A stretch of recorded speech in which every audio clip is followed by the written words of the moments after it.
This is Open Door with Vince Robinson. In-depth conversations with people who are making a difference in the lives of others here and around the world. Culture is at the heart of who you are.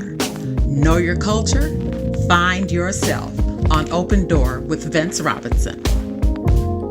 Grand dawning, great rising, Cleveland, Ohio, and the rest of the planet. Welcome to another edition of Open Door with Vince Robinson. My guest is Oluremi Oliver. She is a former educator, and she's also a storyteller. I know her as someone who has worked with the Cleveland Association of Black Storytellers for years. She has a very interesting story, as she is someone who has lived in America probably for, and I'm just guessing, so I'm going to assume that she's lived most of her life in America, and maybe she's lived most of her life in Cleveland, but she is now a resident of Kenya, and she just happens to be visiting Cleveland from Kenya, East Africa. Welcome to Open Door, Oluremi Oliver. Thank you. Thank you for having me. So, folks who listen to this show know that I give folks an opportunity to tell their life story, and we're going to talk about your life story today. We've already established that you are a former educator, and as always, we know you as someone with the Cleveland Association of Black Storytellers. So let's jump into you and your life here in Cleveland. Are you someone who started out here in Cleveland? Yes, I was born here. I'm actually in the house that I was born in Mount Pleasant. It was my grandparents' home, and my parents bought it. My father bought it with his GI Bill, and so we've been here in Mount Pleasant for close to 70 years. Okay. Well, actually more than 70 years, because I'm 71, and so probably more like 74 years. Mm-hmm. So at least 71 years that this house has been in your family. Can you tell us a little bit about your grandparents and what brought them to Cleveland? My grandparents were, they were from North Carolina. My grandfather was. My grandmother, I'm not really sure where she was born, but they both lived in Napoleon, Ohio. And my great-grandfather had settled in Napoleon. He had been an enslaved person. And he ran away from a plantation in North Carolina and he came to Napoleon, Ohio. And so that's where he and my great-grandmother met and had children. So my grandmother was from there. So they came to Cleveland. I don't know exactly what brought them to Cleveland. I do know that my father had served in the Navy in World War II, and he purchased the house that they were renting with his GI Bill. And so our family has been in this house all these years. You know, that's really a powerful testimony, as many times properties that have been acquired by our ancestors basically just get unloaded and we walk away from them. I do have a distant memory of actually coming by your house one time because I think I had something that I needed to give you or something. Somehow we made that connection and I ended up stopping by your house. But again, it's just a great testimony to know that house has been in your family for all this time. And I would assume that perhaps maybe your offspring or some other relatives are now occupying that house as you visit. Well, actually, technically, I'm still in the house. Okay. But but my neighbors have actually been taking care of the house for me. Okay. They come here. I even have one good friend who was having her Bible studies here at the house, and my intention has always been that this house be a space of peace Mm-hmm. in the neighborhood, and so I've made it available Okay. to people to use while I'm away. Right, but you Mhm. kept it in the family. Right, still in the family. Okay. So Napoleon, Ohio, exactly where is that? That's like I guess it's somewhere near Toledo. I've never been there.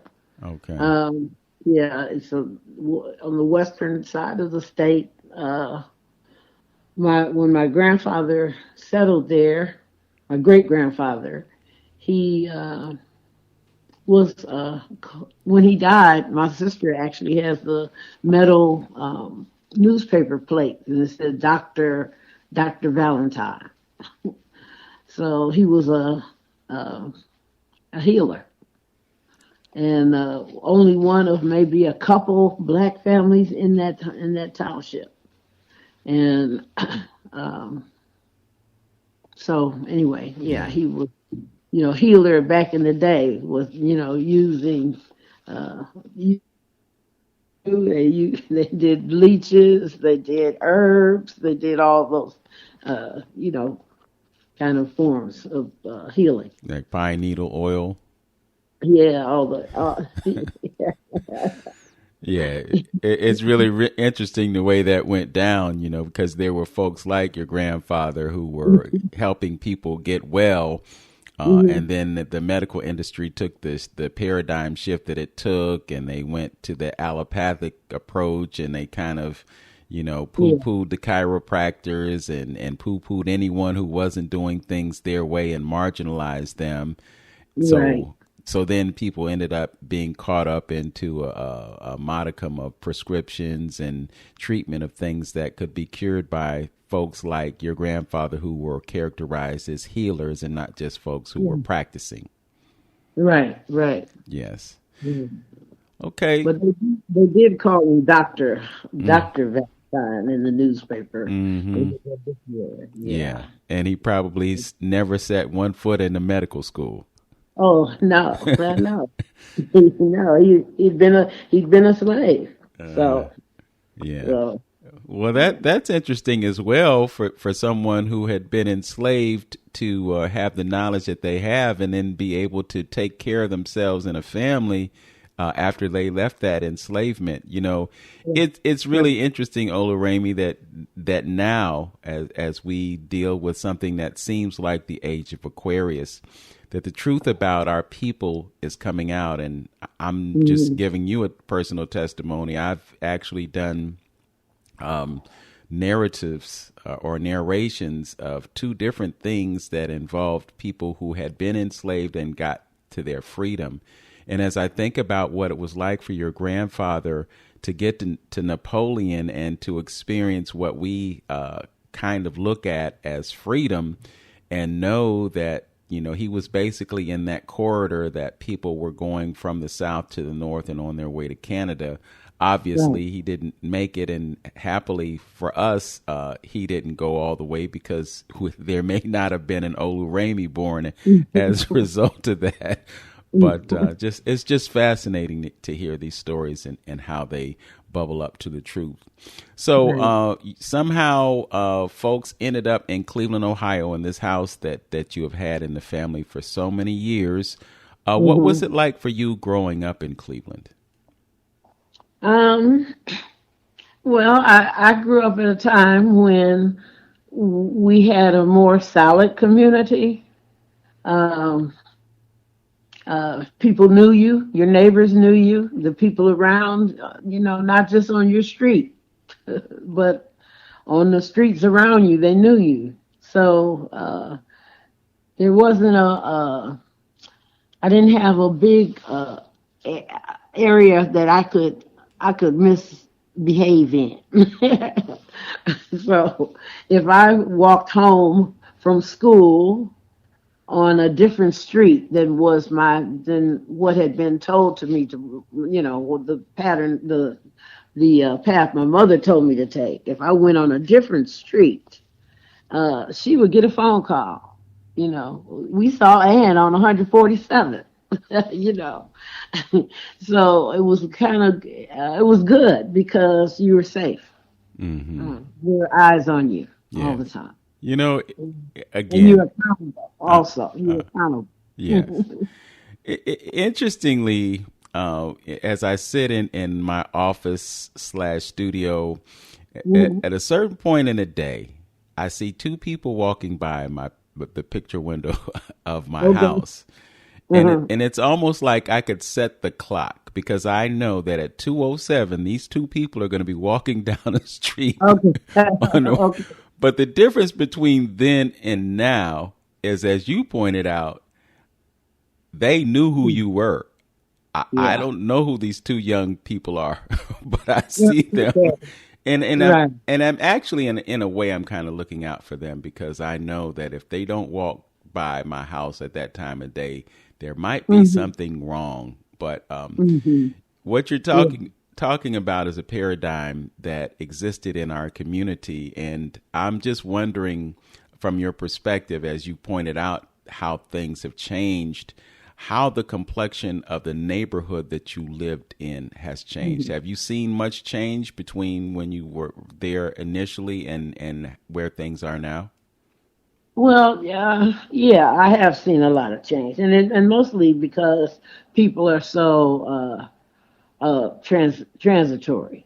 So uh, the neighbors change a lot, and um, and we live in times where people are not trusting of each other, and so at times I've had to like go to someone's house and maybe talk to them about some behavior that I observed from their children, and I've had to tread very, very softly because uh, people just aren't used to um, other people coming to them with concerns like that. They're everybody's kind of used to being in their, I guess, their own separate silos in a sense. Yes. Yeah, Uh, it's really yeah. sad too, as you point this out, because your motivation for sharing what you're sharing with them is in the interest of their child, because you want what's best for the child, and for them to have pushback or resistance or have animosity towards you because you're telling them something about their children, it just speaks to the way things have changed. Yeah. Yes. But now, if I'm diligent or intentional about it, I still manage to get through. Yes. So I consider myself a good neighbor, Right. and then I kind of keep that expectation that they'll be good neighbors also to me. Right. You would Mm. hope. You would hope so. Yeah, You, yeah. you're listening to Open Door with Vince Robinson. My guest is Oluremi Oliver. She is a former educator and a storyteller, and she's still a storyteller. I had the pleasure of hearing her tell the story of the hummingbird, which I had heard from other storytellers, and I really liked the way you told it that day. It was beautiful. We're going to Okay. talk about your storytelling, and we're also going to talk about your path as an educator when we return. This is 95.9 FM, WOVU, Burton Belcar Community Radio. This is Open Door. We'll be right back.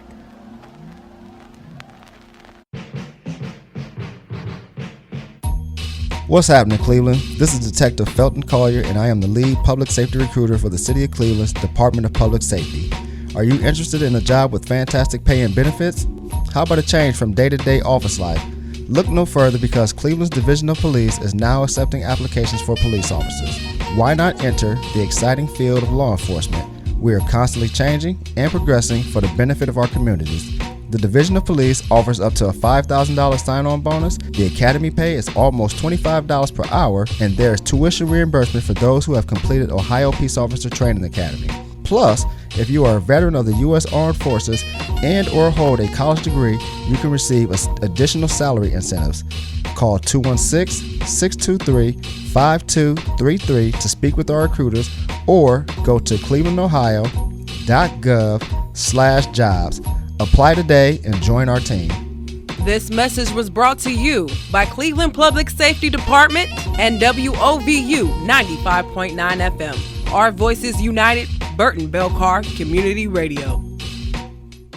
Hi, this is Tammy Payton, the CEO and founder of Pillars to Success Incorporated. You are listening to 95.9 FM WOVU, Our Voices United, Burton Belcar Community Radio. Welcome back to Open Door with Vince Robinson. I'm having a conversation with former educator and now storyteller Oluremi Oliver, who has just described to us coming up in Cleveland and having neighbors who were watching out for her as she was a student, and then as she grew up, then she would watch out for the neighbors' children, and sometimes they would act up, and she would take it upon herself to let folks know, and they would either take it a good way or take it a bad way, but she did the best that she could to make sure that the needs of those children would be addressed. As you talk about observing children and perhaps having conversations with their parents about things that you observed about their behavior, you have also been an educator. Could you talk about your path as a teacher in Cleveland, and I'm assuming Cleveland schools? Right. Actually, I started, my children attended Murata Montessori School. And that was a private funded Montessori school that was located on 109th and St. Clair. And I used to hang out at the school. I would take them to school in the they were preschoolers, and I'd kind of hang out at the school. And because it was a warm, and I mean warm in the sense of comforting and supportive. It was a warm and supportive place. And one day the director came out and said, you spend a lot of time here. Have you ever thought about becoming a Montessori teacher? And I said, well, yes, but at the time I was kind of dirt poor in the monetary sense. And I said, I would consider it. I don't know how that could happen. She said, well, we will send you to school if you promise to work with us for 4 years. And so I, at that time, already had, I didn't have a bachelor's degree. I had half of a degree in art from Cleveland State and the Spelman College. And so they sent me back to school. And I used the credits that I got from the Montessori to get a master's degree. And so I taught with them for 10 years. I was a teacher, they call it directress. And I was also the principal teacher. And so there was like principal, but our schools were very small and had 3 classrooms. And from there, I went into, I worked in Phyllis Wheatley. I was like program director. Well, it was called community youth coordinator, but I supervised the daycare and elderly services at Phyllis Wheatley. And from there to PEP, Positive Education Program, and Starting Point. So I worked as an early childhood consultant and specialist. So I was just continue to work with children in a variety of capacities, but it was always an education component because I did a lot of trainings and with families and with the teachers. I'm interested in the impact that your mindset had on the education process for the children that you were responsible for. And I'm asking this question just thinking about how much things have changed in terms of curricula, in terms of what students are studying, things that they don't get, and things that they may have gotten back in the day. How much of an impact did you have on what the students learned in your classrooms and as a principal? Well, first of all, when I was formerly teaching in the Montessori system, well, that's a very specific system, and so, but within that system, children were exposed to, mathematics, a lot of reading, pre-reading, reading, language development, science, uh, you know, and so yeah, for me, that was a method that made them very open to learning, advanced learning, and to help make them good thinkers, independent thinkers. Um, and I think that part has not changed. My own children went there, and I could see, from their educational experiences after they left the Montessori school, how that helped them if, to be better students and just to be better learners in the world. So even to this day, and they're like all of them in their 40s, So So, how would that education experience differ from the Cleveland Municipal School District or the Cleveland Public Schools? If you can well, say. actually, there's Montessori schools in the Cleveland public school system. There are a couple. Okay. So it differs in that Montessori is more, they say, child led. The teacher is her greatest job is to observe, so that she sees when children are ready for more advanced studies. So most of the other schools are just kind of, I say, traditional, classrooms where everybody is kind of having to be at the same pace. So, But in other words, it's not a one size fits all approach. It's really more individualized attention to the students. Right. It's really based on that kind of respect for the individual child. Okay. And the other thing that I'm curious about is the difference between what your students were learning with respect to history and what students back then. And I say this knowing that back in the day, teachers had more liberties to teach the black experience or black history in school, much more so than they do now. Mm-hmm.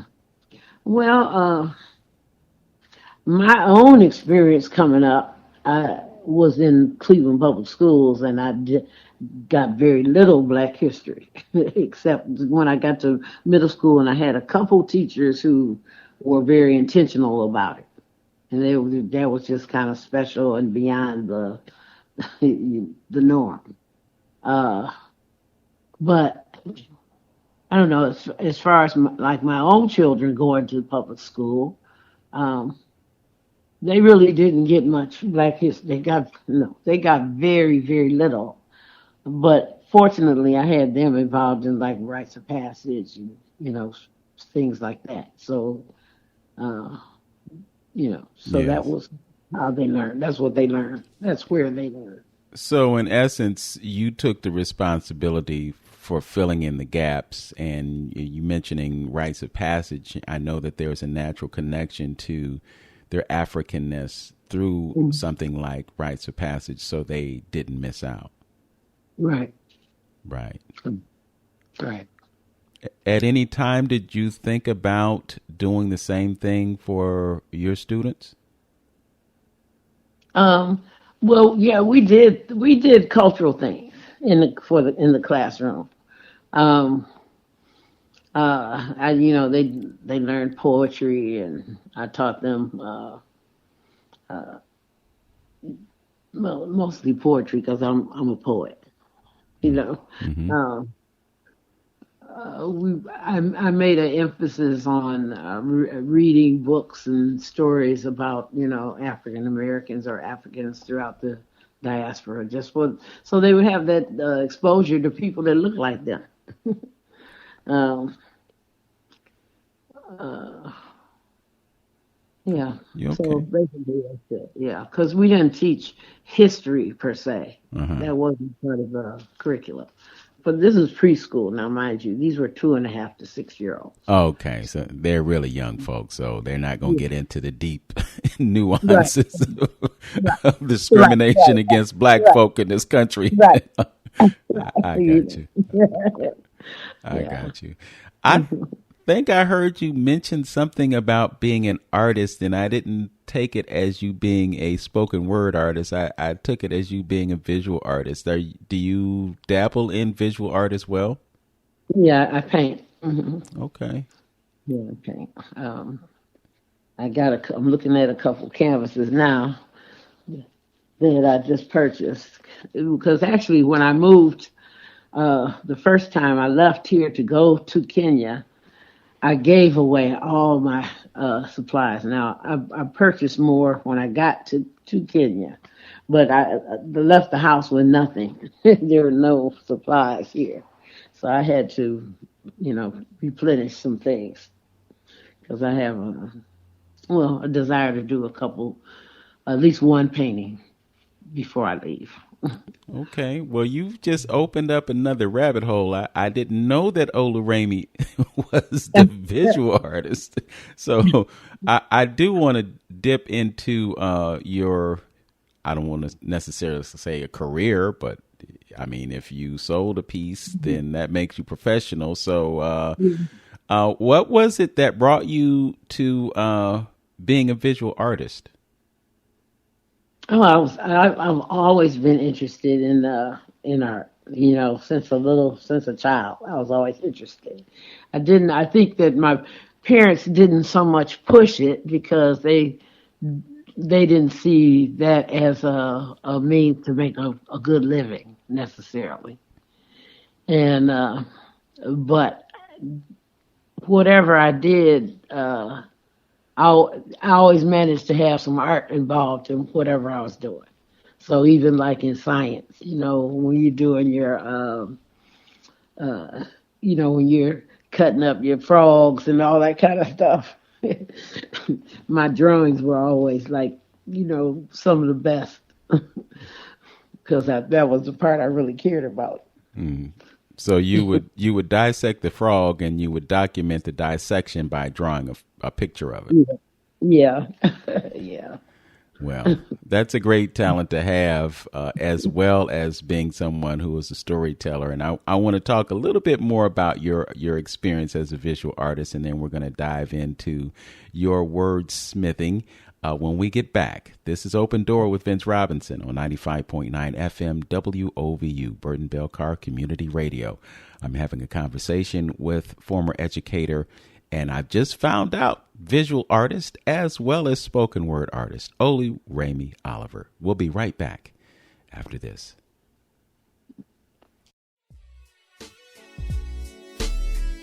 Koshin Meats is a family-owned business that has served the Cleveland area for over a century. Their staff can help you select specialty cuts of beef, poultry, pork, and other items you may not find in an ordinary grocery store like frog legs or wild jerky. They also offer a wide variety of breads, deli meats, cheeses, spices, and other specialty products. Conveniently located at 4058 St. Clair Avenue near East 41st Street, Koshin Meats is the place to go for all your cuisine needs. Call 216-881-7677 for more info or visit KoshinMeats.com. This message was brought to you by Koshin Meats and Marketplace and WOVU 95.9 FM, Our Voices United, Burton Bell Car Community Radio.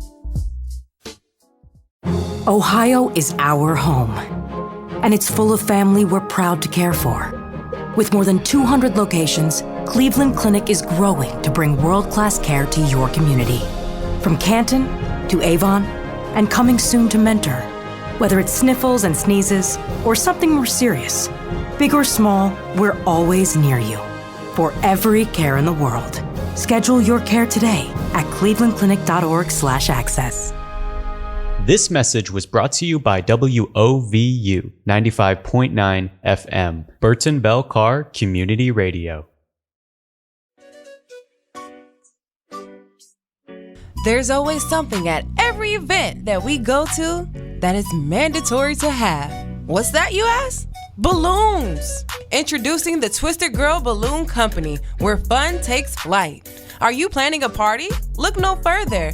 We're the experts in balloon twisting, balloon decor, and more. Elevate your celebration with virtual reality games, foam parties, photo booth, giant games, concessions, and a whole lot of fun. Visit thetwistedgirl.com or call 855-938-9478. That's 855-938-9478 to turn your event into a memory that'll last a lifetime. Join the balloon revolution today. This message is brought to you by the Twisted Girl Balloon Company and WOVU 95.9 FM. Our voices united. Burton Bell Carr Community Radio. We're back on Open Door with Vince Robinson and the conversation with former educator, artist, and storyteller, Oluremi Oliver, who just shared with us that she left for Kenya and she left all of her art supplies here in Cleveland, and she went over to the other side of the world and had to purchase new stuff, but she's still producing art. What are some of the things or themes that you use to inspire you to create visual images? Well, I'm really into color, and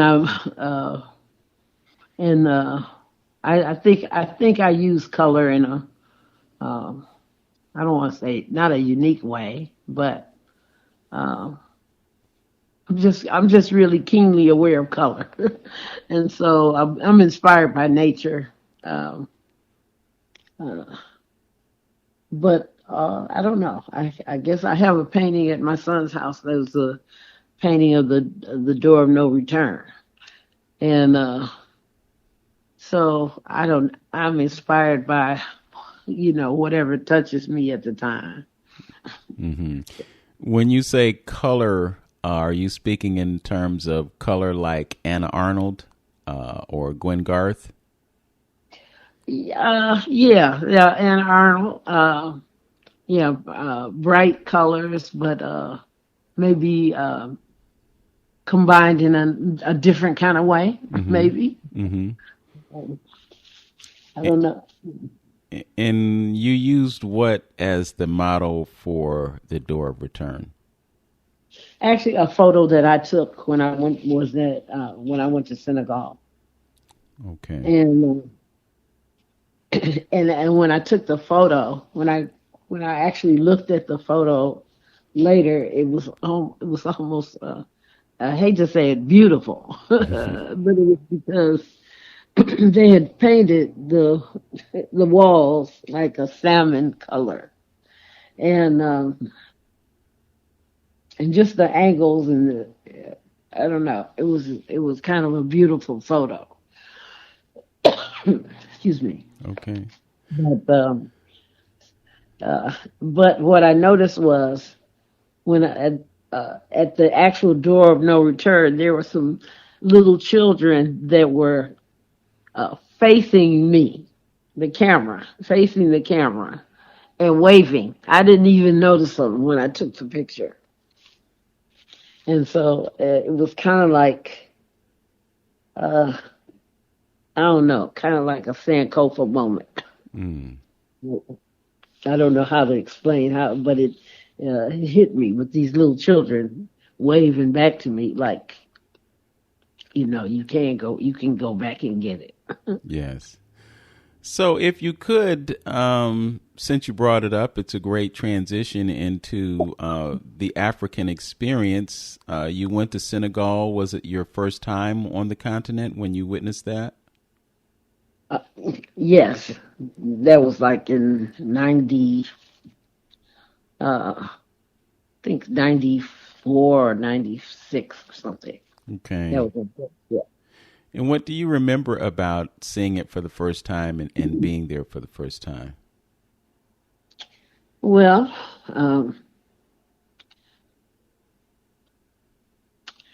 just, I'm kind of cold. Excuse me. Um,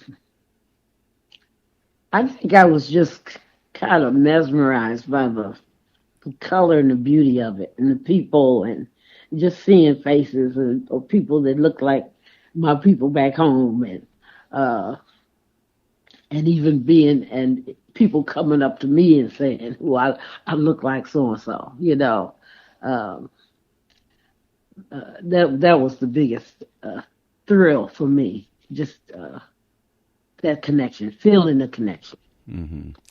Hmm. You, someone that I have observed over the years who makes it a point to be wearing cultural garments.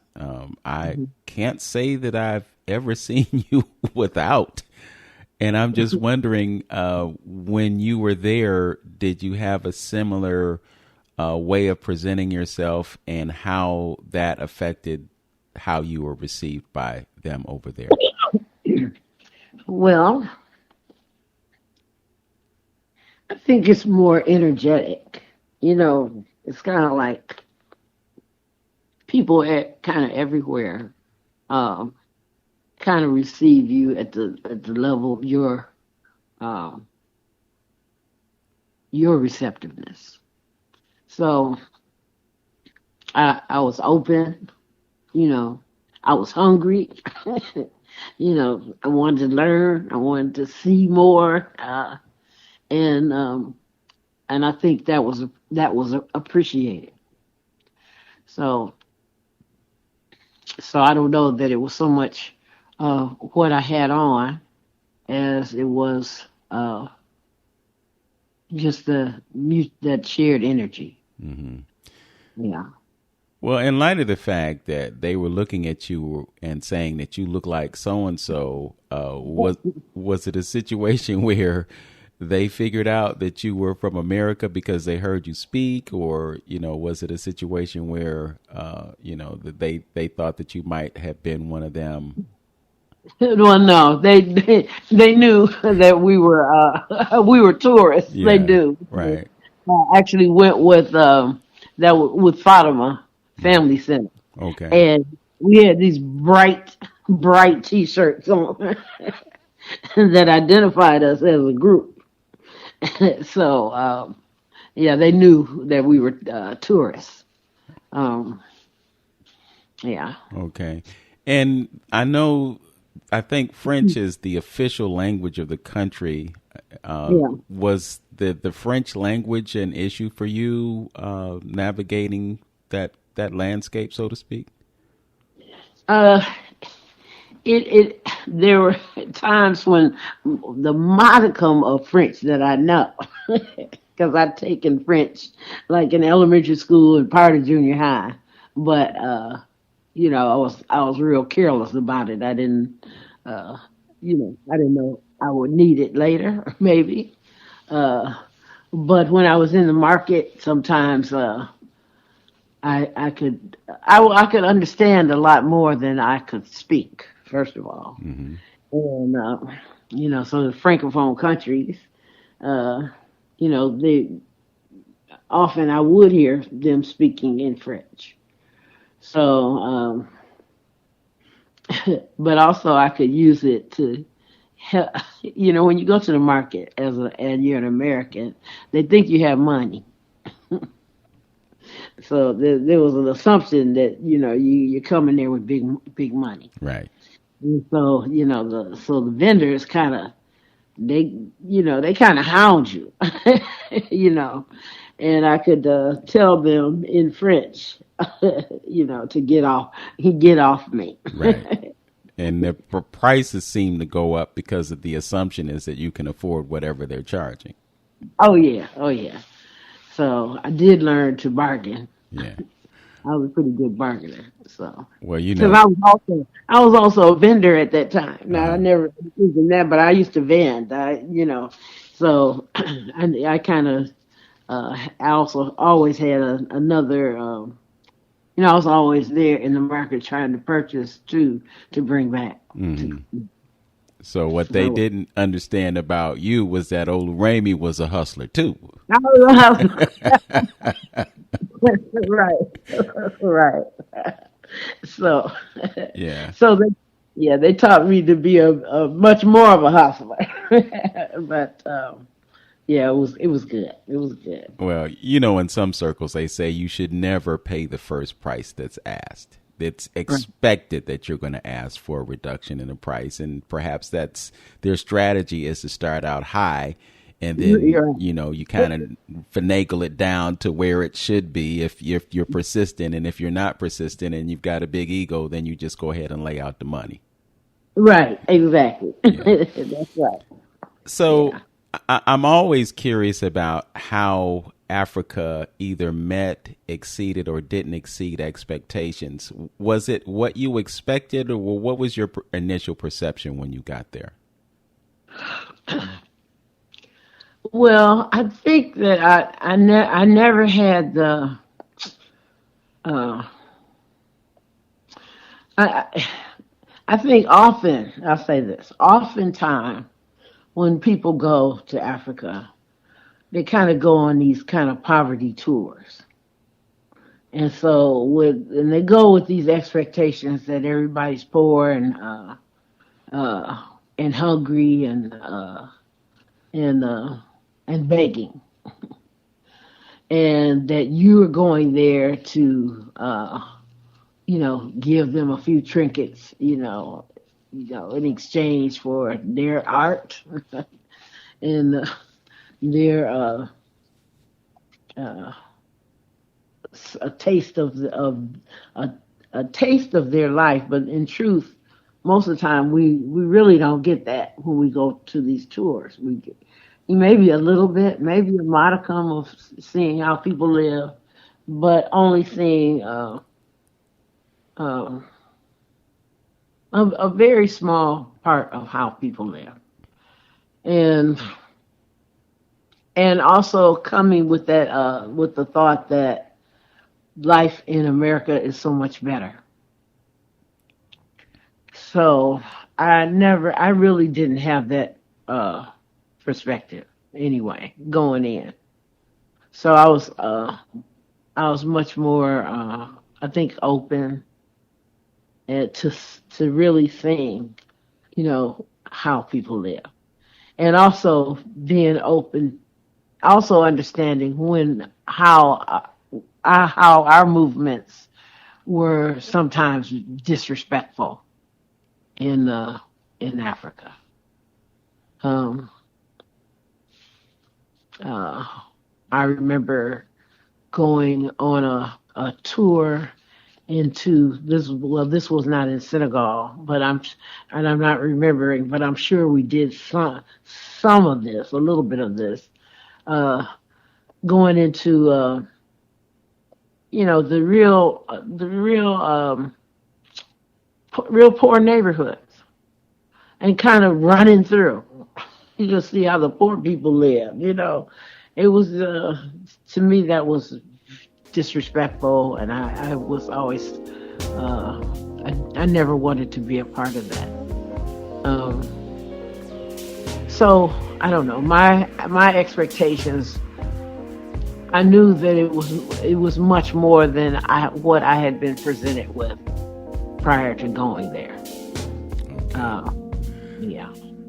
Well, I have a bomb question that I want to ask, but I'm going to wait till we get back, and we're going to talk about your experience living in Africa.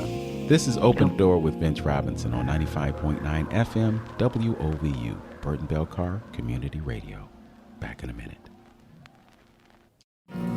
What's happening, Cleveland? This is Detective Felton Collier, and I am the lead public safety recruiter for the City of Cleveland's Department of Public Safety.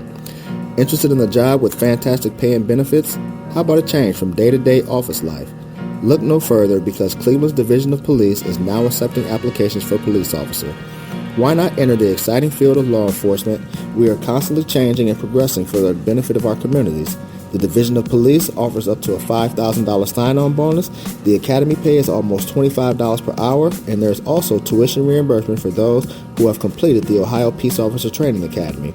Plus, if you are a veteran of the U.S. Armed Forces and or hold a college degree, you can receive additional salary incentives.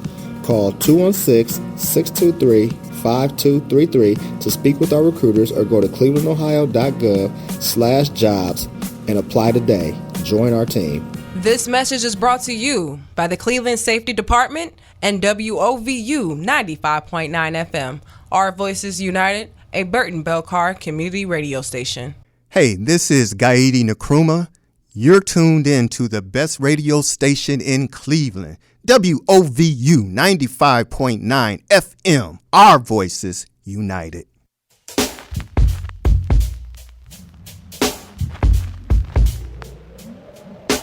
We're back.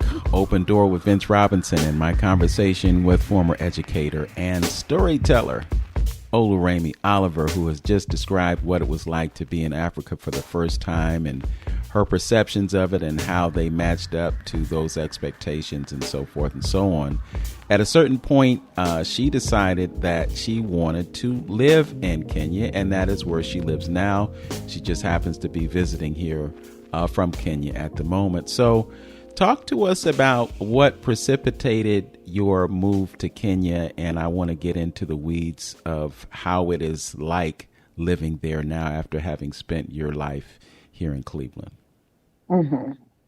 Well, I had visited Kenya maybe 3 times prior, and it was so beautiful, such a beautiful place.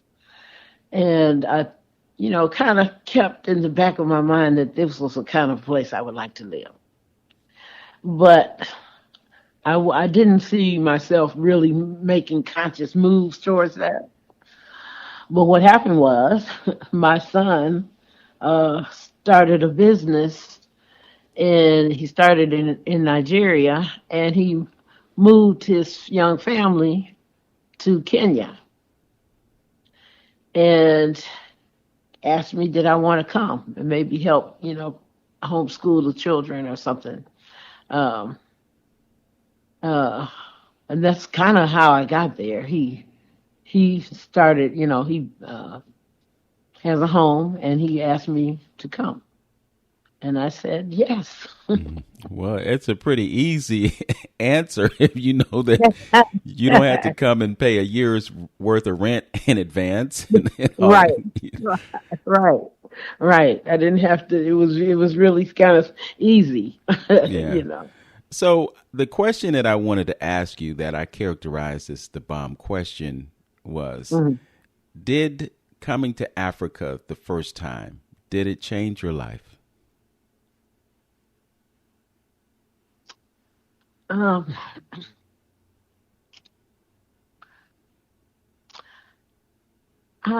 can't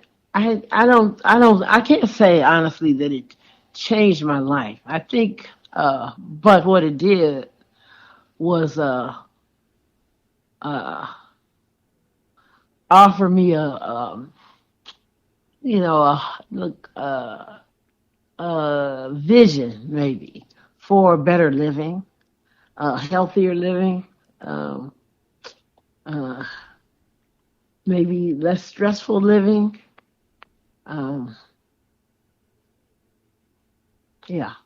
So I guess in that sense, it was a change. But then the reality also is that, Africa is much of Africa, just like here, is kind of living post-colonialism. And so you see some of the same problems, maybe carried out in maybe a different way, just because it's the land that's been taken over, but not really, because this country was taken over the same way. Um, uh, That kind of brings me to another question that just deals with the fact that we've had to deal with racism here in America as African people, and over there they deal with racism. Colonialism was a little different in certain ways. Like over here, mostly white folks. Over there, it's mostly us, but you still have a certain level of racism.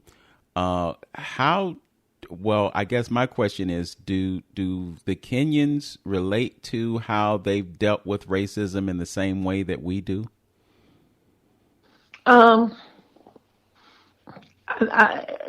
Very similar, I think. They don't talk so much about racism, although they may not talk about. Well, in general, I think people aren't just talking about racism all the time. Even here, we talk about it in terms of events or, current events. But in terms of just living, most people are just trying to live. They're just trying to live.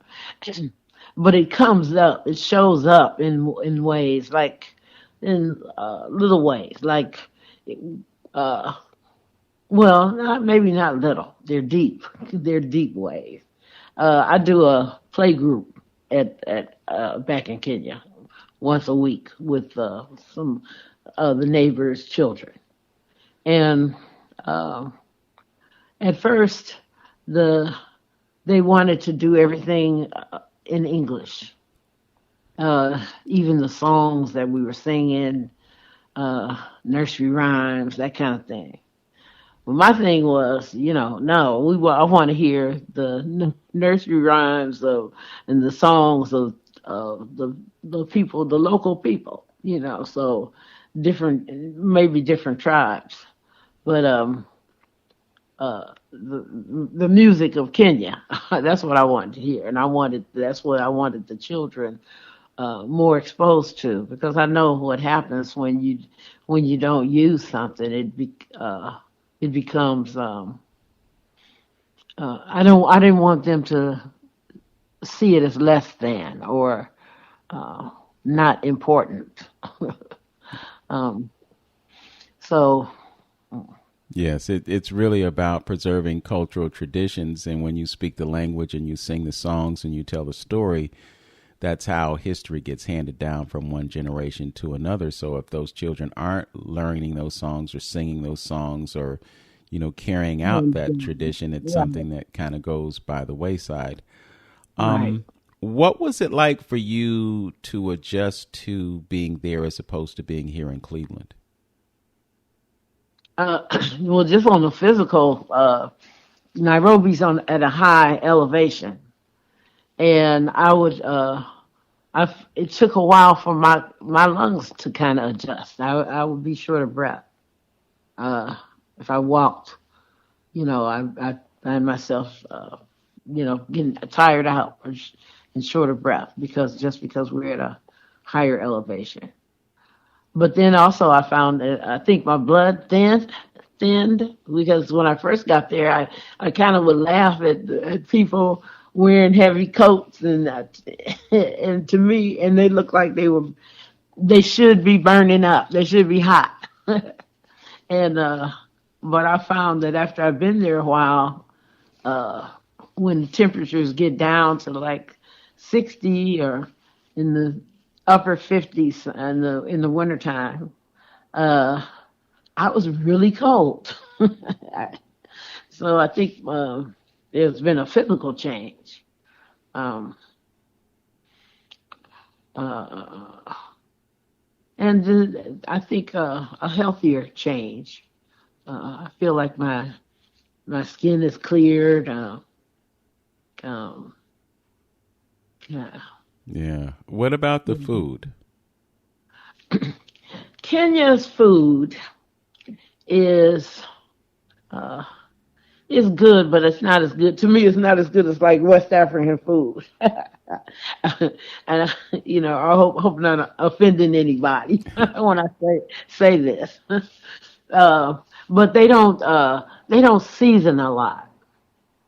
So in the West, they're really heavy into seasoning. Uh, Kenya food is much milder. They eat a lot of ugali, which is like really to me is like it's sort of like fufu, or it's like grits, real, but it's instead of it being loose, it's real firm. So you pick it up with your hands and you can eat it with stews and stuff like that. And I like it, ugali. Um, but yeah, so some adjustment, but they're actually not a whole lot because, well, my daughter-in-law is is Eritrean, and so I'm eating a lot of Eritrean / Ethiopian food. Um,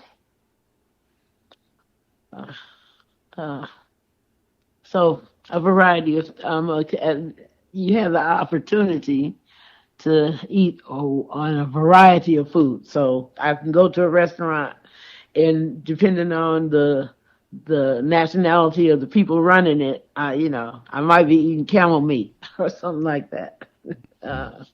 They eat a lot of goat and stuff like that. Okay, so we can rule out you being vegan or vegetarian, but Right. I would have to think that you have different choices in terms of produce, though. Let me think now. Well, maybe maybe a couple, some of the greens, but they're very similar. Okay. Yeah, they're very similar. So I didn't really have a great adjustment. It was I came in cooking like I cook here, and I cook here, Yeah. So, yeah. Okay. So are you seeing many expatriates? Do you see many folks from America over there, or is it mostly folks who are indigenous? I see probably half and half. Okay. My son's business is primarily Kenyan, but then there are some well, they're not really expats. They live because it's a tech business. So his people come in from other countries, to meet with him or to work around his farm work, agriculture. But my neighbors are from all over. Like my next door neighbors, one is from Sri Lanka, one is from Uganda, some from Zimbabwe, Sudan. So my neighbors are really a mixed group of people. Yes. Well, that seems to coincide with the fact that Kenya has removed the obligation to have visas to enter the country. It seems that they're welcoming people from around the world and definitely welcoming African Americans to Kenya. So looks like it's something that you've done. You've made that transition, and it appears that you are enjoying life in Africa. Any parting words for folks who might think about moving to Africa? Oh, well, I would say, please come. There's so much to do. There's so much for us to learn, to see where our connections are, and just to be among people who look like we do, and and to connect some of our traditions with their traditions, because they are our traditions. It's just that we're like once removed. Yes. Yeah. So with that, I'll just say one love, one people. If you've had any thoughts about going to East Africa, you might want to think about it a little bit harder, and you might want to make that trip. But I know there's a romantic notion about going to West Africa, and the slave dungeons being there and all those other kinds of things. But I think you can have a beautiful and transcendent experience if you go to East Africa as well. Oluremi Oliver, thank you for joining me on Open Door. Well, thank you for having me, Vince. All right. And to those of you who are listening, as always, know yourself, love yourself, be yourself. Make today your absolute best day. Peace.